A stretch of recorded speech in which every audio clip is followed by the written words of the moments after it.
बिस्मिल्लाहिर्रहमानिर्रहीम। अस्सलाम वालेकुम फ्रेंड्स, क्या हाल है। उम्मीद करती हूँ सब ठीक ठाक होंगे और मज़े में होंगे। आज मैं आपके साथ एक ज़बरदस्त सी टिप शेयर करने वाली हूँ। वो माएँ जो परेशान हैं, जिनके न्यूबॉर्न बेबीज़ हैं, अगर उनके पेट में दर्द होता है, पेट में मरोड़ होता है, या वो रोते रहते हैं, या कब्ज़ की शिकायत हो जाती है, गैस की शिकायत हो जाती है, पेट सख्त हो जाता है और बच्चा रो रो के बेजार हो जाता है, दवाइयाँ भी असर नहीं कर रही होती, तो आपके लिए एक देसी टोटका लेकर आई हूँ जो कि मेरी अम्मी ने मुझे बताया है और बहुत ही आजमूदा है, बहुत ही ज़्यादा इफ़ेक्टिव है और फ़ौरन आपको रिजल्ट्स मिल जाएंगे इसके। ये मैं अपने न्यूबॉर्न बेबी के लिए यूज़ करती हूँ, इसलिए मैंने सोचा आपके साथ भी शेयर कर दूँ ताकि आपका अगर ये मसला चल रहा है तो वो सॉल्व हो जाए। तो नाज़रीन, आपने करना ये है कि देसी घी ले लेना है। अगर आपके पास देसी घी नहीं है तो आप दूसरा घी भी इस्तेमाल कर सकते हैं जो खानों में हम इस्तेमाल करते हैं। और इसके साथ ही हम नमक लेंगे। नमक एक तो दानेदार होता है जिसको आयोडाइज नमक भी कहते हैं। ये नमक हमने नहीं लेना, ये देख सकते हैं आप। ये नमक क्योंकि दानेदार है तो बेबी की सॉफ्ट स्किन पर ये रैश देगा, तो हमने ये नमक यूज़ नहीं करना। सिर्फ आपको दिखाने के लिए मैंने बता दिया है, वीडियो में भी दिखा दिया कि ये नमक हमने यूज़ नहीं करना क्योंकि ये दानेदार है। इसके बाद हम इसमें ऐड करेंगे, ये देख सकते हैं पाउडर फॉर्म में है, फाइन पाउडर फॉर्म में है।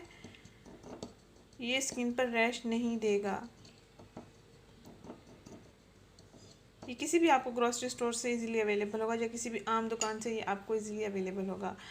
ये नमक लेना है हमने और देसी घी लेना है, या कोई सा भी घी आप ले सकते हैं। मैंने देसी घी में ये इस्तेमाल किया है। तो आपने आधा चाय का चम्मच देसी घी ले लेना है या खाने वाला घी ले लेना है जो हम खानों में इस्तेमाल करते हैं। इसको हमने मेल्ट कर देना है, यानी कि गर्म कर लेना है। हल्का हल्का मेल्ट भी हो जाएगा और हल्का हल्का गर्म भी हो जाएगा। और उसके बाद हम इसमें आधा चाय का चम्मच नमक ऐड कर देंगे। ये फाइन पाउडर जो हमने,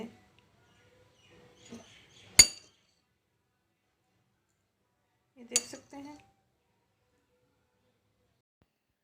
ये हमने दोनों चीज़ें ले ली हैं। आधा चाय का चम्मच हमने देसी घी लिया है और आधा चाय का चम्मच हमने नमक लिया है। और इन अज्जा को हमने अच्छे से मिक्स कर लेना है और उसके बाद हमने इनको गर्म कर लेना है ताकि ये मेल्ट भी हो जाए और हल्का हल्का गर्म नीम गर्म भी हो जाए। और इसके साथ ही हम इसके बाद बेबी को मालिश कर लेंगे। ये हमने मेल्ट कर लिया है, अब हम बेबी को मालिश कर लेंगे। अगर ज़्यादा गर्म हो गया है तो हम इसको थोड़ा सा ठंडा होने देंगे या हम इसको नीम गर्म होने देंगे, थोड़ी देर के लिए रख देंगे। इतनी देर के लिए नहीं रखना कि ये दोबारा से फ्रीज़ होना शुरू हो जाए। तो ये मालिश आपने दिन में करनी है, यानी कि बेबी को बाथ देने से पहले 1 घंटा पहले आपने मालिश कर लेनी है और धूप में लिटा के मालिश करनी है। पेट पर, पेट की साइड्स पर और कमर पर आपने इसकी मालिश कर लेनी है। फ़ौरन ही आपको रिजल्ट्स मिल जाएंगे। अगर आपके बेबी ने पॉटी नहीं की या आपके बेबी के पेट में दर्द है, मरोड़ है, बेबी बार बार रोता है, दूध भी नहीं पीता, तो आप ये टोटका इस्तेमाल करके देखें, आपको 100% श्योर रिजल्ट्स मिलेंगे। मेरा आजमूदा है, ज़बरदस्त, और मेरी 100% आजमूदा टिप है और मुझे बहुत अच्छे रिजल्ट्स मिले हैं। दिल खुश हो गया। मेरी इस वीडियो को लाइक एंड शेयर करना मत भूलिएगा। उन परेशान माओं के साथ लाजमी शेयर कीजिएगा। मेरे चैनल सब्सक्राइब करना भी मत भूलिएगा। मिलते हैं नेक्स्ट वीडियो में। Thank you. अल्लाह हाफ़िज़।